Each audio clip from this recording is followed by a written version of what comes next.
Dry cell है, शुष्क cell है। आज मैंने इसको आपको पढ़ाया है, इसमें पीतल की टोपी होती है। तो आज इसको स्ट्रक्चर दिखाने के लिए तोड़ूंगा। ये देखिए यहाँ पर धीरे धीरे करके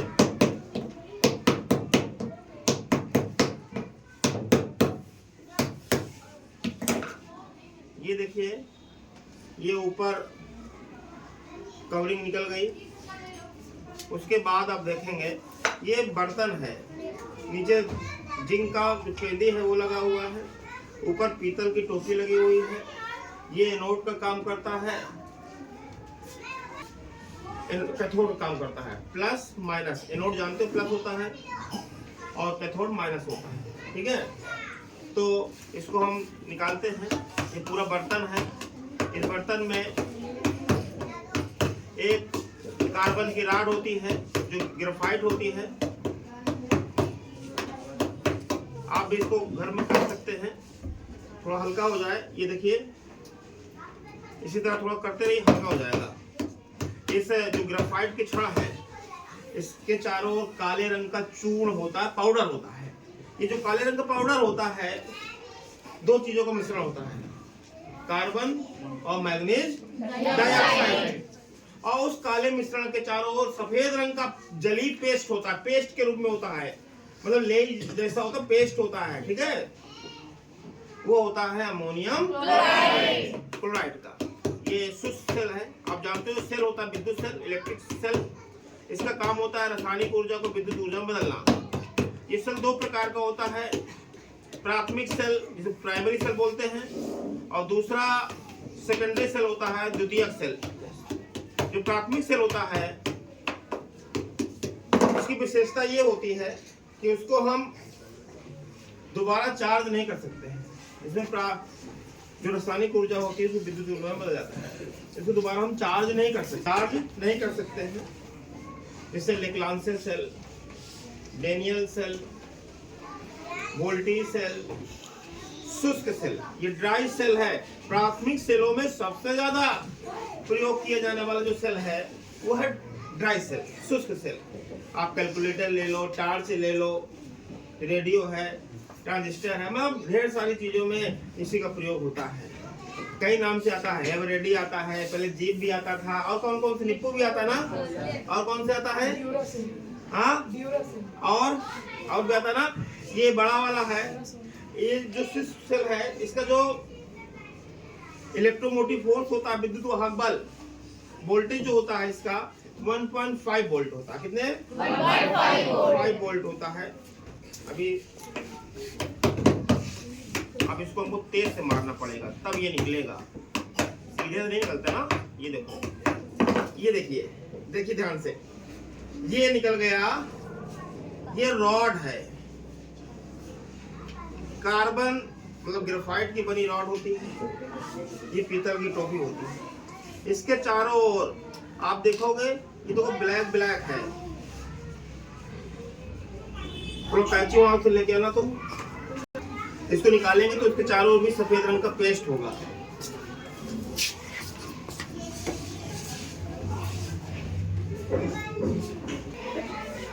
कंपनी वाले हैं ना, प्रचार किए हैं, नाम लिख कर ना। तो इसको पहले निकालता हूं मैं।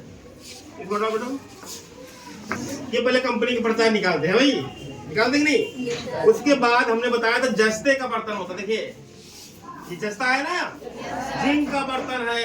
ये बर्तन, इसके ऊपर तो प्रचार है भाई, ये कंपनी का। ये कंपनी निकल गई। अब बचा ये पूरा, अब ये आएगा प्राथमिक सेल। ये किसकी बर्तन है? ये जिंक का बना बर्तन होता है, और पेंदी भी जिंक की होती है। अब इसको, अब जिंक का नहीं होगा, कागज का होगा, तो खराब नहीं हो जाएगा, खराब हो जाएगा। अब जिंक तो क्या होती, धातु होती है, मेटल होती है ना, धातु होती है तो खराब होगा नहीं। तो अब इसको हम देखो, अब इसमें सफेद रंग की कुछ, ये देखिए, अब इसमें सफेद रंग का भी दिखेगा। सब मिल जाता है ना। ये जब ये खराब सेल था, डिस्चार्ज हो गया ये सब, तो उसमें जो सफेद वाला भी है दिखता नहीं है, लेकिन थोड़ा थोड़ा दिखेगा। देखो सफेद रंग की पेस्ट है, देखियो, ये देखिए सफेद रंग की पेस्ट। देखिए मैं दिखाता हूँ मैं आपको, सफेद रंग की पेस्ट है, देखो ये ये काला जो चूर्ण है उसके चारों ओर सफेद रंग का पेस्ट होता है जो कि अमोनियम क्लोराइड होता है। अमोनियम क्लोराइड आप देख सकते हो, ये देखिए है ना, ये आप छू सकते हो, छू लो, कोई दिक्कत नहीं है। देखिए ये अमोनियम क्लोराइड का है। और ये जो काले रंग का चूर्ण है ये कार्बन और मैग्नीज डाइऑक्साइड का क्या है, मिश्रण है। कोई दिक्कत है? तो अभी देखो तो पूरा निकाल लो।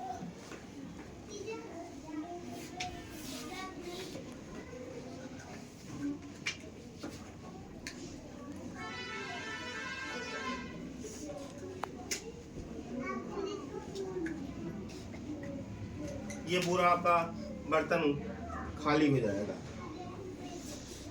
अब यहाँ पर ध्यान देने की बात है, जो विद्युत धारा है, इलेक्ट्रिक करंट है, इलेक्ट्रिक करंट 3 प्रकार का प्रभाव डालता है। 3 इफेक्ट ऑफ इलेक्ट्रिक करंट। पहला थर्मल इफेक्ट, दूसरा है मैग्नेटिक इफेक्ट, तीसरा है केमिकल इफेक्ट। विद्युत धारा का रासायनिक प्रभाव केमिकल इफेक्ट, विद्युत धारा का ऊष्मीय प्रभाव थर्मल इफेक्ट और विद्युत धारा का चुंबकीय प्रभाव मैग्नेटिक इफेक्ट। तो इस जो सेल है, सेल में विद्युत धारा का कौन सा प्रभाव का हम अध्ययन करते हैं? रासायनिक प्रभाव का, केमिकल इफेक्ट का। किसका? केमिकल इफेक्ट का। कोई दिक्कत? एक प्रकार का बर्तन है। ये क्या है? बर्तन है जिसको हम लोग वोल्टामीटर के नाम से जानते हैं। वोल्टामीटर, वोल्टमीटर नहीं, difference between voltmeter and voltameter. Voltmeter is apparatus, ये उपकरण है वोल्टमीटर जो 2 बिंदुओं के बीच विभवांतर नापने का काम करता है, वोल्टेज नापने का काम करता है। जबकि वोल्टामीटर एक प्रकार का बर्तन होता है जिसमें विद्युत अपघटन, इलेक्ट्रोलिसिस की क्रिया कराई जाती है। विद्युत अपघटन की क्रिया क्या है? ध्यान से समझिएगा।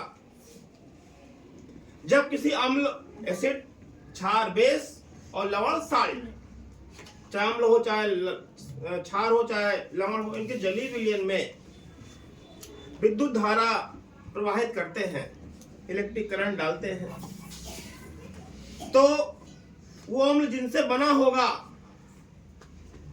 उससे टूट जाएगा। जैसे मैं आपको एग्जाम्पल दिखाता हूं, तेल का जलीय विलयन लिया, उसको आपने वोल्टामीटर में भर दिया, जलीय विलयन, जल मिला दिया, भर दिया और उसमें विद्युत धारा प्रवाहित करते हैं, तो ये हाइड्रोक्लोरिक अम्ल हाइड्रोजन और क्लोरीन, हाइड्रोजन आयन और क्लोराइड आयन में टूट जाएगा, क्योंकि HCl हाइड्रोजन आयन और क्लोराइड आयन से मिलकर बना। इसे बोलते हैं विद्युत अपघटन, इलेक्ट्रोलिसिस। अम्ल, क्षार, लवण जिनसे बने होते हैं उसमें टूट जाते हैं, विद्युत अपघटन, इलेक्ट्रोलिसिस। आगे हम और विस्तार से इसको हम पढ़ाएंगे आपको, अभी तो क्लास 8 है आपके। तो विद्युत अपघटन, इलेक्ट्रोलिसिस में आ गया, तो बर्तन, वोल्टामीटर और वोल्टमीटर डिफरेंस में आ गया, ठीक है।